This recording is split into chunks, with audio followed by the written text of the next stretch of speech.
And a very good morning to you. This is the Talk of the Town. And I'm Faraz, but more importantly, our guest this morning is former cricketer, but he's also a current politician and a former banker. Can you guess who it is? No, no prizes either. Don't send us any SMSs. But it's Eran Wickramaratne from the SJB. Good morning to you, Eran. Good morning, Faraz. Have you been following the Ashes? Not very closely, to be truthful. I was going to ask you about the run out.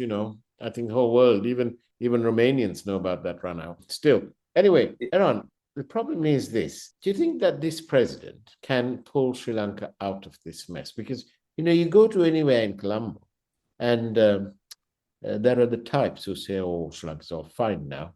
No petrol queues, no gas queues. Occasionally you get a shortage of eggs, but, do we care? And the prices have skyrocketed. So is it true? Is Sri Lanka on the mend? Yeah, I think that, this feel-good factor, because if you've been in a petrol queue or a gas queue for 3 days and suddenly you have a QR code and you can go and get it, which is certainly an improvement in the feel-good sense. But we are looking more about the fundamentals on the economy. And I think we are a long way off on that. And also, when we have to make the changes, we have a lot of changes to make. So, example, we had to revise prices, which we had to do. But then when incomes don't go up, then people are pressed for it. Yeah. And then we have now had to go and basically negotiate on our debt. And on the debt negotiations, unfortunately, the burden has fallen on basically the Employment Provident Fund holders. Now these EPF holders, right, about, I would say more than 90% of them, this is their only life savings. So they have got on a bus or a train and gone to work for 30 or 40 years, got this saving. If they live another 25, 30 years, this is what they're going to live on. They've lived with honor. They have taken care of their children, looked after their parents, grandparents, and now they're getting pressed. So the problem with the debt restructuring is the fact that they restricted the bond restructuring only to the EPF.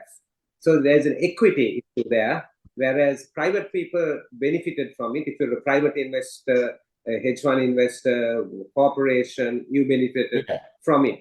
But only the worker was actually didn't benefit from it.